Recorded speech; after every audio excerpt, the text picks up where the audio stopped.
ओम मनोजवं मारुततुल्यवेगं जितेन्द्रियं बुद्धिमतां वरिष्ठं वातात्मजं वानरयूथमुख्यं श्रीरामदूतं शरणं प्रपद्ये। नमस्कार, स्वागत है आपका आचार्य वाणी में। मैं आचार्य डॉक्टर विक्रमादित्य आपके साथ हूँ। आज का विषय हमारा है मीन राशि वालों के लिए मंगल का प्रभाव। आजकल शोर मचा हुआ है हर जगह कि मंगल कमज़ोर हो गए हैं, मंगल कमज़ोर हो गए हैं, मंगल नीच के हो गए हैं। जी हाँ, मंगल बिल्कुल नीच के चल रहे हैं और ये चलेंगे विशेष तौर पर 3 अप्रैल से लेकर 7 जून तक। ये ग्रहों का प्रभाव है और जब ग्रहों की घटना का बदलाव होता है तो उसका प्रभाव हर जगह होता है, क्या स्थूल क्या सूक्ष्म। कहीं ना कहीं उसका मोटा प्रभाव, हल्का प्रभाव, बड़ा प्रभाव होता ही है। जब सूर्य निकलता है, प्रकाश होता है तो उसका प्रभाव पूरे विश्व में आप देखने को मिल सकता है। जहाँ सूर्य गायब होते हैं, जहाँ सूर्य की रोशनी नहीं पड़ रही होती, वहाँ भी उसका प्रभाव देखा जाता है। तो हर एक्शन के साथ उसका रिएक्शन होना स्वाभाविक है। तो ऐसे में मंगल का परिवर्तन जो इन दिनों हो चल रहा है और जो परिवर्तन का योग है वो बहुत विशेष है आपके लिए और आपकी राशि के दृष्टिकोण से आपको खास तौर पर समझना चाहिए। इस संसार में हम कहा गया ना, कर्तव्य जो कर्म है, कर्म प्रधान विश्व रच राखा। कर्म के द्वारा ही तो समस्त कार्य होते हैं। अरे ये जिंदगी चल रही है, कर्म के अनुसार चल रही है और वो कर्म होता है साहस से। मंगल प्रतीक है साहस का और आपकी राशि के दृष्टिकोण से देखें तो साहस का जो है विशेष तौर पे जो ग्रह है वो कहाँ चला गया है? वो कमजोर स्थिति में चला गया है। मंगल जो है वो अग्नि प्रधान राशि वाले हैं, अग्नि प्रधान ग्रह माने जाते हैं और कहाँ चले गए हैं? जल तत्व की राशि में चले गए। जब अग्नि का अंगारा किसी जल में चला जाए तो क्या होगा? वो स्टीम उड़ेगी, उपाष्पीकरण होगा और बवाल मचेगा ही मचेगा, क्योंकि सेम तत्व नहीं है दोनों के दोनों, बिल्कुल विपरीत तत्व है। वो गर्म है और वो ठंडा है, ठंडा करने वाला है। वो अपनी फितरत में रहने वाला है, अपने स्वभाव में रहने वाला है। जल अपने स्वभाव में रहने वाला है। दोनों प्रलयंकारी हैं, दोनों के दोनों प्रलयंकारी हैं। और इस वक्त स्थिति ऐसी है कि इस वक्त राजा सूर्य हैं और जो पूरे विश्व को गर्म कराए जा रहे हैं। और ऐसे में क्या है? साहस है नहीं। पंचम भाव में आपकी राशि के दृष्टिकोण से गए हुए मंगल जो है वो विशेष तौर पर समस्या उत्पन्न करने के योग होते हैं। विचार वाले ग्रह में बुद्धि, संतान, विद्या, इन भावों में जाकर ये समस्या उत्पन्न कर सकते हैं। अब देखना पड़ेगा कि आपकी राशि में, आपकी जन्मपत्री में मंगल कैसी स्थिति में है। आपके हाथ में स्थान मंगल अच्छा वाला है या कमजोर वाली स्थिति में है। आपके हाथ में मंगल के जो पॉइंट्स हैं, यहां पर मंगल कितना पॉजिटिव दिखाई दे रहा है। अगर मंगल पॉजिटिव है आपकी कुंडली में तो आपको बहुत ज़्यादा ध्यान रखने की जरूरत है। आप ऐसे में विशेष तौर पर दुस्साहसपूर्ण कार्य कर सकते हैं। जिद सवार हो सकती है कई चीज़ों को करने के लिए। मिथुन, इसका खासतौर पर हम बात कर रहे हैं मीन राशि वालों, 7.5 की जो योग आपकी राशि में चल रहा है। वैसे तो 7.5 को कल्याणी, वृहद कल्याणी माना जाता है कि बड़ी कल्याणी, कल्याण करने वाला समय होता है। लोगों ने तो फालतू में डराने का प्रयास कर दिया, हाय 7.5 चल रही है, हाय 7.5 चल रही है। वृहद कल्याणी बोला जाता है। 7.5 का शास्त्रोक्त जो नाम है कल्याणी समय है, कल्याणी का समय है, क्योंकि ऐसे में कल्याण चाहते हैं तो क्या होगा? व्यक्ति परमात्मा की आराधना करेगा और जहाँ परमात्मा का नाम आ जाएगा समस्त कष्ट निवारण का योग बन जाएगा। तो विशेष तौर पर आपकी राशि के दृष्टिकोण से हम समझे तो मंगल जो है वो विशेष तौर पर प्रथम भाव के और द्वितीय भाव के और विशेष तौर पर भाग्य के स्वामी है। धन का और खास तौर पर भाग्य के स्वामी कमजोर अवस्थिति में 7.5 चल रही है। और ऐसे में आपका जो ग्रह है मंगल, जो साहस का प्रतीक है, जिसका साहस हमें मिलना चाहिए, भाग्य का मालिक है आपकी राशि के दृष्टिकोण से, वो कमजोर अवस्था में हो गया है। कमजोर अवस्था में होने के कारण से साहस करना भूल रहे हैं। अनिद्रा की शिकायत हो सकती है आपको, ग्रहगण दृष्टिकोण से अनिद्रा की शिकायत हो सकती है। ऐसे में ध्यान रखने पड़ेंगे आपको। विशेष तौर पर ग्रहों को ठीक करने के लिए बहुत सारी सावधानी बरतनी पड़ेगी। ऐसे में विशेष तौर पर ग्रहों का प्रभाव जो है आपकी राशि के दृष्टिकोण से ग्रह दिखाई देते हैं कि खासतौर पर लाभ के योग बना सकते हैं, आप हिम्मत बना रहे हैं, लेकिन जो आपके पार्टनर हैं, जो आपके दोस्त हैं, जो आपके मित्र हैं, जो आपके साथ काम करने वाले लोग हैं, वो आपको काटने का प्रयास कर सकते हैं। पता भी नहीं चलेगा आपको। कान के कच्चे मत बनिएगा। ग्रह का प्रभाव है, ये कान के कच्चे मत बनिएगा। आपके आस्तीन में इस वक्त जो लोग बैठे हैं, आपके बिल्कुल सन्निकट जो लोग बैठे हैं, वो आपके इन 2-3 महीनों में नुकसान पहुंचाने का जबरदस्त कार्य करते दिखाई दे रहे हैं। मन को शांत रखने का प्रयास करना है, नहीं तो मन अशांत होगा तो आपके लिए समस्याएं उत्पन्न करने के योग बना देगा। ज्ञान मुद्रा का अभ्यास कीजिए। सबसे पहले अनिद्रा की शिकायत हो सकती है, एक काम करें, एक छोटा सा उपाय हम बताते हैं। सबसे पहले तो ज्ञान मुद्रा का अभ्यास करने का प्रयास कीजिए। ये तो प्रभाव है, ग्रहों का प्रभाव हमने आपको समझाने का प्रयास किया, वो समझाते भी रहेंगे, लेकिन निवारण भी साथ साथ समझते रहिए। एक ज्ञान मुद्रा पहली उंगली अंगूठे के साथ लगाकर इसको ज्ञान मुद्रा बन जाती है। कोशिश ये करें, इसको लगातार करने का प्रयास करें। ये आपके मंगल के नेगेटिव प्रभाव, जिसके कारण से एंजाइटी डिसऑर्डर्स, मंगल जो है ना साहस का प्रतीक है। अभी हम पूरा विवेचन देंगे आपको कि मंगल है क्या, मंगल किस कारण से, मंगल का स्वभाव क्या है। ऐसे में मंगल जो है विशेष तौर पर जब अशांत कर रहा है, मन को अशांत करता दिखाई दे रहा है। और मार्केश भी है मंगल आपका, क्योंकि मंगल विशेष तौर पर इसलिए, लेकिन भाग्येश है तो वो कहीं ना कहीं प्रोपेंसिटी कम कर देता है। तो ऐसे में मंगल को थोड़ी शक्ति देने का आपको प्रयास करना चाहिए।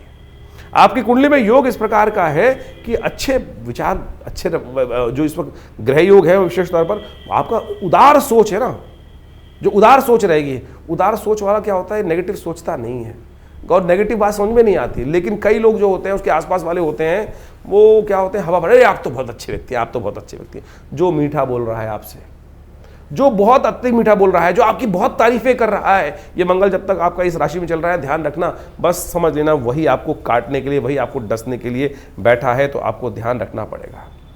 आप अनिद्रा को ठीक करने के लिए ज्ञान मुद्रा का अभ्यास करना है। और एक काम करें, क्योंकि अगर शांत नहीं होगे, सोओगे नहीं, तो फिर अनिद्रा की समस्या रहेगी और कष्ट होगा। आपने रात को सोने से पहले एक तांबे के लोटे में एक जल का ग्लास भरकर, तांबे के लोटे में पानी भर के अपने सिराने रख लिया कीजिए। सुबह हो सके तो उसको उठा के किसी पेड़ पौधे में डाल दिया। ये अवश्य करने का प्रयास कीजिएगा, छोटा सा उपाय है।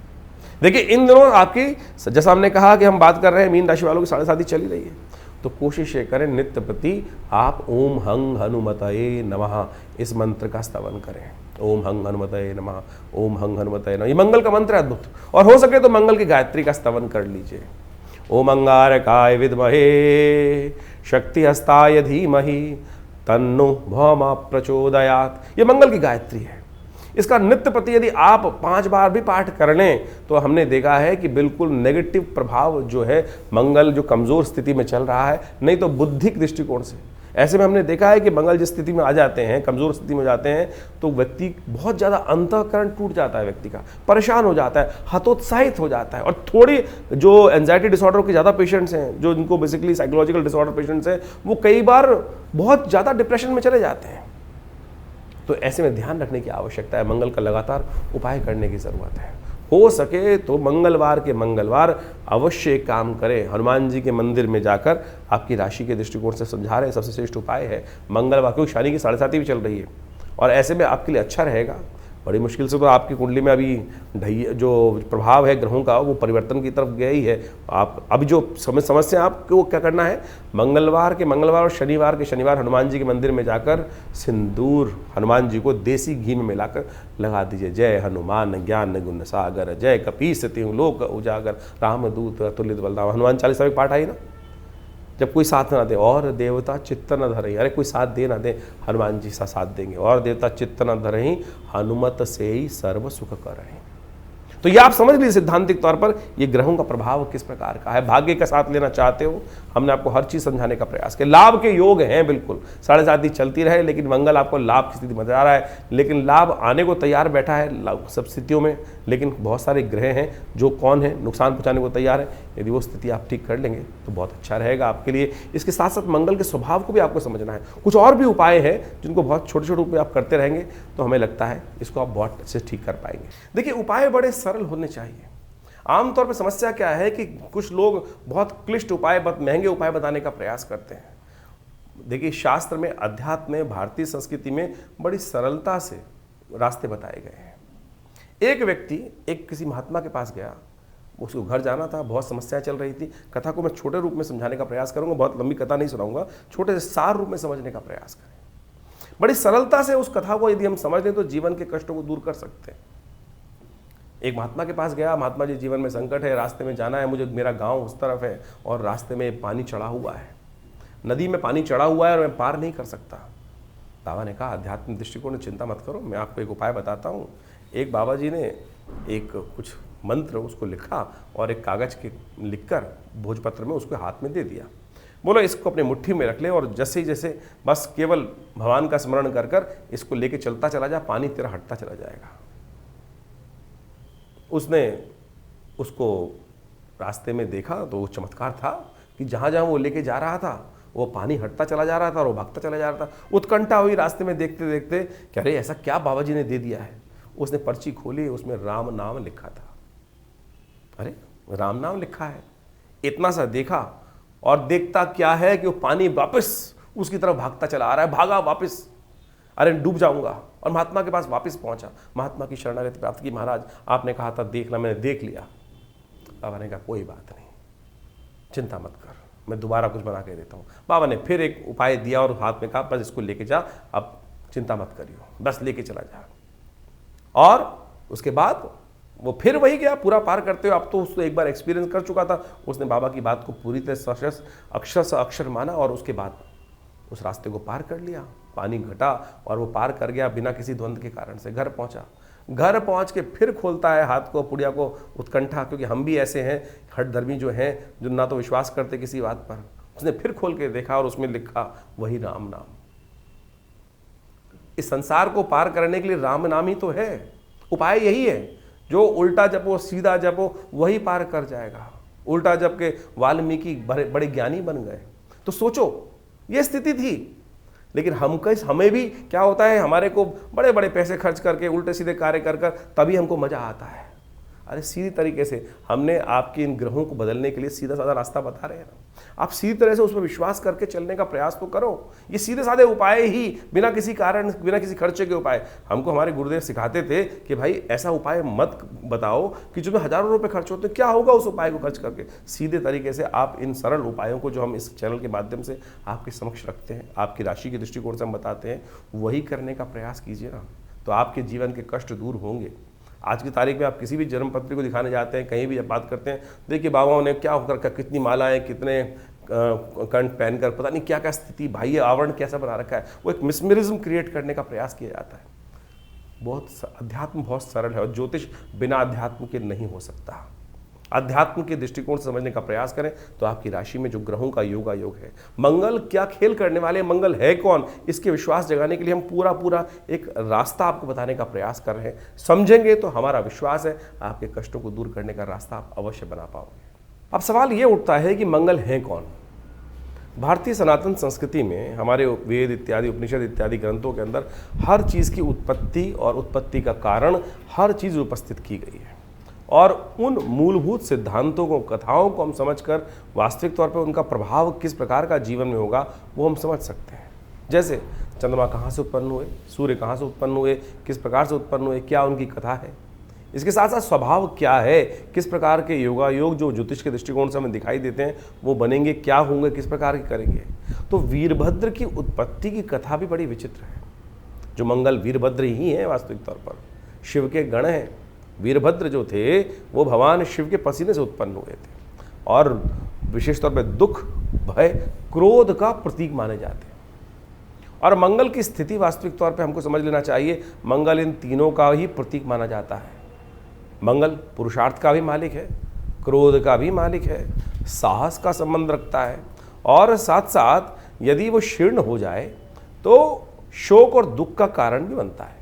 क्योंकि मंगल की उत्पत्ति जो हुई है वो विशेष तौर पर ऐसी ही परिस्थिति में हुई। कहा जाता है शास्त्रों की कथा के अनुसार से, यदि आप विभिन्न ग्रंथों को पढ़ें तो वहाँ वो कथा का वर्णन अद्भुत रूप से आता है। जब सती ने भगवान शंकर के समक्ष अपनी इच्छा रखी कि वो उनके पिता दक्ष प्रजापति ने जो यज्ञ रखा था उसमें जाना चाहती हैं, तो भगवान ने मना किया कि बिना बुलाए नहीं जाना चाहिए।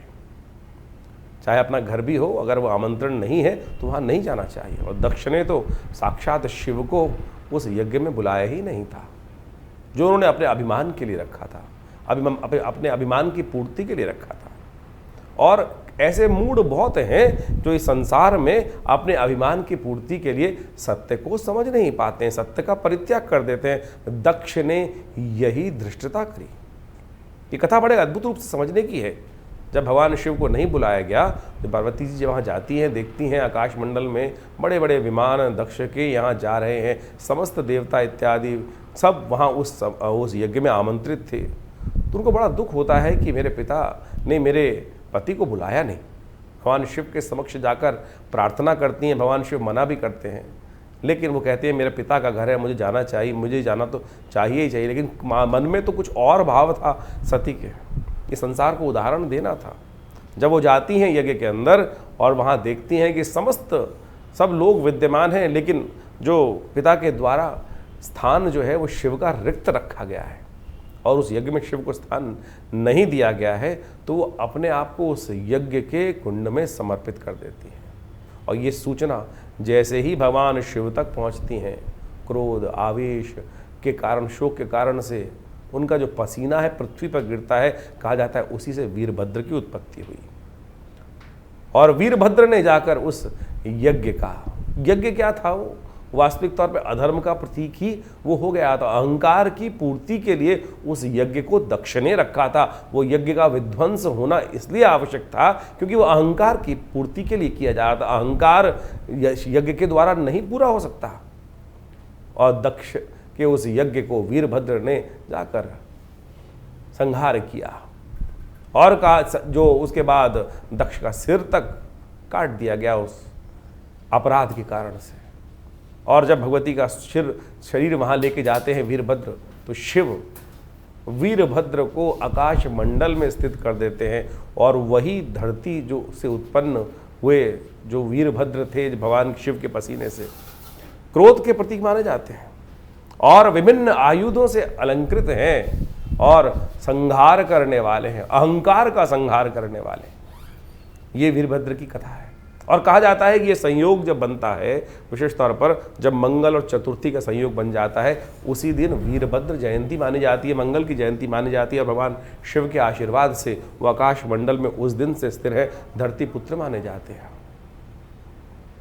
इनका एक गायत्री के रूप में भी मंत्र आता है, अंगारकाय विद्महे धरित्री पुत्राय धीमहि तन्नो भौमः प्रचोदयात्। इस प्रकार से उनकी गायत्री आती है और उसका स्तवन कर लेने से कहा जाता है कि मंगल के बहुत सारे दोष शांत हो जाते हैं। तो ये वीरभद्र जो हैं, जो वास्तविक तौर पर मंगल के रूप में आकाश मंडल में स्थित है, उनका स्वभाव आपने समझा। और इस वक्त जो ग्रहों का परिवर्तन का योग बना है, मंगल जो है कर्क राशि में जा रहे हैं। मंगल एक अग्नि तत्व की राशि के मालिक माने जाते हैं, और अग्नि तत्व की राशि के होते हुए वो जल तत्व की राशि में, कर्क राशि जल तत्व की राशि, जल तत्व के होते हुए जब अग्नि, और विशेष तौर पे आप समझें कि जल तत्व के साथ जाके बैठेगी तो क्या होगा, वाष्पीकरण होगा, उड़ेगा, वो वाष्पीकरण होगा, मंगल निस्तेज हो जाएंगे, दुस्साहस करने के योग बन जाते हैं। विश्व में जब भी मंगल कर्क राशि में आते हैं, आप सत्य मान लें, जो दुस्साहस करने वाली प्रवृत्ति है संसार में बढ़ जाती है। और उन दिनों विशेष तौर पर यदि आप एनालाइज करके देखें, हमने इस बात को बहुत अच्छे से एनालाइज करके देखा, यहाँ तक कि जो गलत तरफ जाने का रुझान है वो बढ़ जाता है। और तो और दुस्साहस करते हुए लोग, कई बार ऐसा देखा जाता है कि विशेष तौर पर आत्मदाह करने वाली, आत्महत्या वाली बातें, जो मेंटली लोग थोड़े वीक होते हैं, ऐसी समस्याएं उस समय बढ़ जाती हैं। नशे की स्थितियां वाला काम बहुत ज़्यादा बढ़ जाता है। मंगल जो है साहस का प्रतीक है, और जब मंगल साहस जब है वो निस्तेज, कर्क राशि में जाके वो निस्तेज हो जाते हैं, नीच के बोले जाते हैं, और ऐसे में वो 3 नक्षत्रों को पार करते हैं। 3 नक्षत्रों की स्थिति में जाते हैं, पुनर्वसु, पुष्य और अश्लेषा। पुनर्वसु के अंतिम चरण में, और पुष्य नक्षत्र जो शनि का नक्षत्र है, वो इसलिए भयावह माना जाता है, मंगल को सबसे कमजोर माना जाता है। एक तो वो शनि के नक्षत्र में चले जाते हैं, पुष्य के चारों चरण उसी में पार करते हैं। उसके बाद अश्लेषा नक्षत्र में भी वो विहार करते हैं। तो ये जो नक्षत्र हैं, इनमें सबसे भयावह स्थिति मंगल की तब होती है जब वो पुष्य नक्षत्र में जाते हैं। ऐसे में मंगल को शांत करने के लिए अनेक उपाय शास्त्र में वर्णित हैं, और उन सब उपायों को कर आप अपने कष्टों को दूर करने के सुंदर योग बना सकते हैं। जो हमने आपको उपाय बताए भी बहुत सारे, उसके अंतर्गत यदि एक और श्रेष्ठ उपाय आप करने का प्रयास करें, शिव ही तो मंगल हैं, शिव के गण ही तो वो वीरभद्र थे, और वही तो शिव से ही तो वास्तविक तौर पर उनका शिव की आराधना कर यदि मंगलवार के मंगलवार गुड़ के जल से, मीठे जल से या गन्ने के रस से भगवान शिव का अभिषेक कर लिया जाए, ओम नमः शिवाय इस मंत्र का स्तवन करते हुए, मंगल की गायत्री का पाठ करते हुए, तो कहा जाता है कि मंगल के बहुत सारे नेगेटिव प्रभाव दूर होने के रास्ते आपको प्राप्त होंगे। तो ये बात आपको सैद्धांतिक तौर पे समझते हुए कार्य करने का प्रयास करना चाहिए। इससे आपके जीवन के बहुत सारे कष्टों को दूर करने का रास्ता आपको प्राप्त होगा, ग्रह नक्षत्रों में परिवर्तन का रास्ता आपको प्राप्त होगा। इसके साथ साथ आपको ये भी समझना चाहिए कि हम हर चीज़ को राशि के दृष्टिकोण से विभाजित करने का प्रयास करते हैं। अब हमको इस चैनल के माध्यम से आपके समक्ष गोचर की व्यवस्था समझानी है, लेकिन ये गोचर की व्यवस्थाएं जो हैं वो तो एक सार्वभौमिक रूप में है। आप ये समझें कि जिन दिनों ये मंगल जिस प्रकार की स्थिति में रहते हैं, इस बार तो वैसे ही जो वर्ष चल रहा है, संवत 2082 आरंभ हुआ है, सूर्य का वर्ष है, ऐसे में मंगल का स्थिति में इस प्रकार से आना, जो करीब करीब 3 अप्रैल से लेकर 7 जून तक ये स्थिति मंगल की रहेगी, और इसमें विभिन्न नक्षत्रों में मंगल का प्रवेश होगा। जैसे हमने आपको बताया, इन सब में अलग अलग प्रभाव मंगल, हम समय समय पर उस बारे में आपको अवगत कराते रहेंगे। लेकिन अग्निकांड, दुस्साहसपूर्ण कार्य, विश्व में को अशांत करने के लिए जो नेगेटिव सोच वाले लोग हैं वो दुस्साहस करने का कार्य कर सकते हैं। आतंकवादी घटनाएं, आमतौर पर जब भी मंगल इस प्रकार की स्थिति में आता है, कर्क राशि में आता है, तो दुस्साहसपूर्ण कार्य सामने आ गए। देखिए, मंगल प्रतीक है साहस का, साहस आएगा तो मंगल को सेनापति कहा जाता है ज्योतिष के दृष्टिकोण से। जब मंगल सेनापति में पूर्ण ताकत में होगा तो सामने आकर व्यक्ति लड़ेगा, सामने आकर वो साहस करने का प्रयास करेगा। लेकिन जब मंगल क्षीण हो जाता है तो दुस्साहस, गलत कार्य, निकृष्ट कार्य करने की तरफ गलत मानसिकता के लोग ज़्यादा प्रेरित हो जाते हैं। आतंकवादी घटनाएं, जो बम विस्फोट इत्यादि की घटनाएं ज़्यादा विशेष तौर पर घटने के कार्य करते हैं, जिनको नीचता वाले कार्य कहा जाता है, यानी गलत तरफ ताकत लगाकर कार्य करने की तरफ, निकृष्ट कार्य करने की तरफ मनोवृत्ति लोगों की बदलती चली जाती है। नुकसान पहुंचाने का कार्य, मानवता को नुकसान पहुंचाने का कार्य ऐसे में निकृष्ट मानसिकता के लोग ज़्यादा करते दिखाई देंगे। शांत होकर आपको समझने का प्रयास करना है, आपको अपने जीवन की रक्षा करने का प्रयास करना चाहिए। ज्योतिष में ग्रह योग की गणनाएं जो हैं वो विशेष तौर पर बड़े वृहद रूप से बताई जाती हैं, और इस वक्त विभिन्न राशियों के अनुसार से अलग अलग प्रभाव तो समझ लेना चाहिए। तो हम हर राशि के अनुसार से आपको आपकी राशि के अनुसार से ये बात तो बता ही रहे हैं, लेकिन फिर भी आपकी ग्रह गणना तो अलग होगी, ये बात भी आपको समझ में आती है। राशि के दृष्टिकोण से गोचर का प्रभाव तो समझ में आ जाएगा, लेकिन मूलभूत कुंडली के अंदर जो ग्रहों का योगायोग बना है वो कितनी ताकत में है। हाँ, अगर आपकी कुंडली में वैसे ही कहीं ना कहीं नीच के बैठे हुए हैं मंगल और गलत अवस्था में, अस्त अवस्था में है, तो ये आपके लिए समय भयावह हो सकता है।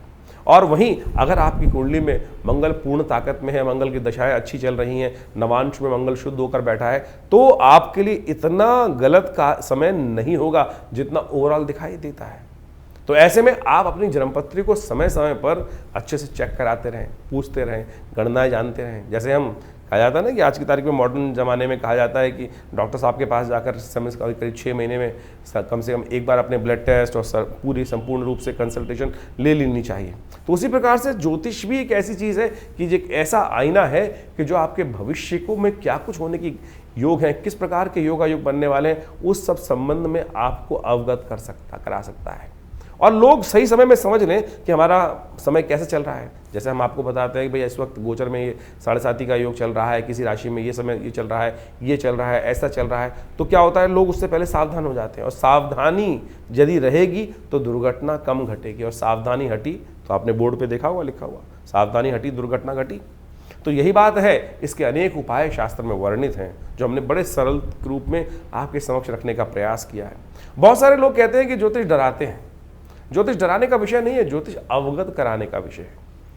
देखिए, आप अगर नेगेटिव सोच रखेंगे तो फिर समस्याएं उत्पन्न होने के योग बनेंगे। आप कोई बीमारी है तो अब ऐसे तो एक समझें कि जैसे मान के चले हर कोने पर कहीं ना कहीं किसी ना किसी बीमारी के वायरस फैले हुए हैं। कई लोग बहुत डरते हैं। आप मान के चलें कि भैया नहीं वहाँ तो हाइजीन नहीं होगा, ये नहीं होगा, वो नहीं होगा। कुछ लोग होते हैं एकदम उत्साह के सारे, नहीं मेरी इम्यूनिटी इतनी स्ट्रांग है, मैं तो बिल्कुल ठीक ठाक होकर निकल जाऊँगा। और ऐसे में जब मंगल नीच के हो जाते हैं तो जो डरने वाले व्यक्ति होते हैं और ज़्यादा भयावह स्थिति में हो जाते हैं। इमोशनल वीक व्यक्ति जो हैं, जो साइकोलॉजिकल तौर पे कमज़ोर व्यक्ति हैं, उनकी स्थिति आप स्वयं एनालाइज कर सकते हैं। जिनकी कुंडली में चंद्रमा बहुत नीच के होकर बैठे हुए हैं, किन कुंडली के अंदर चंद्रमा जो नीच के होकर बैठे हैं या शीर्णस्थ अवस्था में या मंगल शीर्णस्थ अवस्था में, उनकी मनोदिशा आपको देखने को मिल सकती है कि किस प्रकार से वो और ज़्यादा नेगेटिव हो सकती है। कोरोना काल आया, बहुत सारे लोगों ने बाहर निकल कर कार्य किया, और बहुत सारे लोग जो डर के बैठे रहे, बहुत सारे लोग को इन्फेक्शन हुआ भी, लेकिन अपनी यदि उनकी इम्यूनिटी अच्छी थी तो बच के आ भी गए, और जिनकी इम्यूनिटी वीक थी वो बेचारे क्षय को प्राप्त हो गए। तो ऐसे ही समझें कि ज्योतिष की मूल जन्मपत्री जो है आपकी, आपका जो मूल कैरेक्टर है वो उस जन्मपत्री से निष्कार्ष जो समझ में आता है कि क्या कुछ प्रकार का योग बने हुए हैं और ये व्यक्ति क्या कुछ कर सकता है, कैसे समय में इसको किस प्रकार का कार्य करने का मौका मिलेगा और कैसे उन समस्याओं को ठीक करने का योग बना पाएगा। तो हम इस विषय में आपके समक्ष जो समय समय पर गोचर का प्रभाव समझाते हैं, तो बहुत सारे लोग कमेंट में लिख के भेज देते हैं नहीं डरा, अरे डराने का विषय ही नहीं है ज्योतिष। अगर कोई डॉक्टर आपको कहे भैया कि थोड़ा सा हाथ धो के खाना खा लिया करो, तो वो डरा रहा है आपको? कौन डरा रहा है आपको? आप हाइजीन मेंटेन करने की बात करनी। शास्त्र के अंदर अगर कहा है कि पवित्र स्थिति में खाना खाओ, खाना धो के खाओ, हाथ धो के खाना खाना चाहिए, साफ सुथरी जगह बैठ के जो भी कार्य करना चाहिए, तो ये डराना नहीं है भाई। उसमें कहे जी इन्फेक्शन हो जाएगा, और लोग तथाकथित तौर पर कैसे ले लेते हैं इस स्थिति को, तो आप समझें कि जिनकी मानसिकता जो हमको, एक बात समझे, पुरानी कहावत है जाकी रही भावना जैसी। अगर कोई ऐसे ग्रहों के प्रभाव को समझकर भावना डर रहा है तो उसकी भावना ही डरपोक है। आप उसकी भावना ही डरपोक है। अगर कोई व्यक्ति आपको अच्छी बात समझाने का प्रयास कर रहा है कि भाई ये स्थिति है, इसको ठीक से समझा लो, आपके माता पिता बुजुर्ग जो आपसे अच्छी भावना रखते हैं वो हमेशा आपके लिए जो है, जिनका आपके बारे में दिल थोड़ा दुखता रहता है, अरे सावधान रखना चाहिए बच्चे को, दर्द ना हो जाए, चोट ना लग जाए, तो मन में ये भाव रहता है। प्रेम के साथ ऐसा भाव होता है। और उसको जब हम थोड़े से हमारे बुजुर्गों से हम बहस कर लेते हैं, नहीं आप तो फालतू में डरते रहते हो, और डरते नहीं, वो प्रेम है, वो प्रेम है, स्नेह है। वो वास्तविक तौर पर ये बात हमको समझनी चाहिए, बाद में समझ में आती हैं बातें।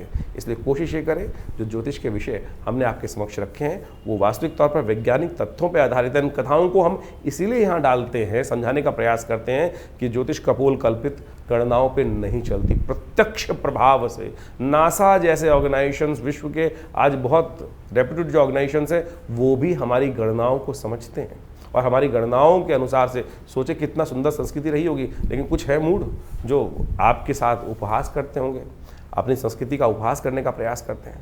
तो हमारा आपसे अनुरोध है, हमारा आपके समक्ष एक विशेष तौर पर बात रखने का तरीका है, कोशिश करें इन गणनाओं को हल्के में ना लिया करें। हम आपके साथ समय समय पर जुड़े रहते हैं, और दिल्ली में हमारा ये संस्थान जो विवेकानंद योगाश्रम है, पिछले करीब 60-70 सालों से आप सबके लिए कार्य कर रहा है, आध्यात्मिक क्षेत्र में कार्य कर रहा है, और बहुत सारे यज्ञ इत्यादि समय समय पर चलते ही रहते हैं आश्रम में।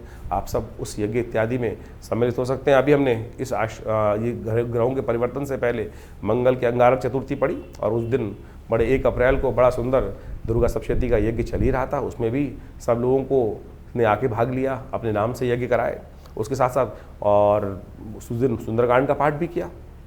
तो इस मंगल के नेगेटिव प्रभाव को दूर करने के लिए जितने मंगल पढ़ें उसमें अवश्य सुंदरकांड का पाठ अवश्य करने का प्रयास करें, और आपकी श्रद्धा के साथ भगवती कृपा से आपके कष्ट दूर होने के योग बनेंगे। ऐसे में बुढ़वा मंगल भी पढ़ेंगे, और हम विवेकानंद योगाश्रम में व्यवस्था बना रहे हैं कि लगातार जितने भी मंगल इसमें पढ़ें, उसके लिए मंगल ग्रह की शांति करने के लिए, आपके ग्रहों को दोषों को दूर करने के लिए वहाँ लगातार यज्ञ इत्यादि के बहुत सारे कार्यक्रम रहेंगे। नंबर्स आपके सामने स्क्रीन पर चलते रहते हैं, और हम आपको समय समय पर आपकी राशिफल के अनुसार से अवगत भी कराते रहते हैं। तो आप भी अपने उस कार्य को करने के लिए स्वयं पधार सकते हैं। विवेकानंद योगाश्रम में ये व्यवस्था है कि आप खुद आकर पूजा कर सकते हैं। बहुत सारी संस्थाओं में ऐसा होता है पूजा हो रही नहीं हो रही पता ही नहीं चल रहा है। हम उस व्यवस्था को आपके साथ जोड़ते हैं। हर रविवार को अभी और इन दिनों जहाँ जब ये स्थिति रहेगी, मंगल ऐसी खराब स्थिति में रहेंगे, तो आश्रम पर सुंदरकांड की सुंदर व्यवस्था हमने लगातार रखने का प्रयास किया है। आप भी अपने नाम गोत्र को आश्रम पर भेजकर अपने स्थान को आरक्षित कर यदि खुद बैठना चाहें तो आपका स्वागत है। इन समस्त कार्यक्रमों में जो समय समय पर रहेंगे, आप उसमें बैठकर अपने ग्रहों का उपचार बहुत सुंदर तरीके से कर सकते हैं। और शास्त्री माने हमारे यहाँ जो यज्ञ की व्यवस्था है ना, वो सबसे सुदृढ़ व्यवस्था है। आप समझे, शास्त्र के अंदर 3 विधियां बताई गई हैं, मंत्र जप, स्नान और दान। और दान हम जब भी कर रहे हैं और किसी गलत व्यक्ति को दान कर दिया तो दान का लाभ की जगह नुकसान हो जाएगा। यज्ञ जो है वो भगवान के नाम पर हम आहुति जो अर्पित करते हैं वो सीधी भगवान को ही प्राप्त होती है, उससे श्रेष्ठ कोई चीज़। इसीलिए कहा गया है शास्त्र में, यज्ञो वै श्रेष्ठतम कर्म। तो आप श्रद्धा के साथ इन समस्त रीतियों को समझते हुए अपने जो हमारी पद्धति रही है, भारतीय संस्कृति की सनातन पद्धति रही है, उसके साथ जुड़े रहें। और हमारा विश्वास है कि इन समस्त कष्टों से निवारण करने के लिए, ग्रहजनों के प्रभाव को अपने लिए शुभ बनाने के लिए यदि आप इन समस्त शुभ कर्मों के साथ जुड़े रहेंगे तो लाभ ही होगा, कष्ट दूर ही होंगे और जीवन आनंद से व्यतीत होगा।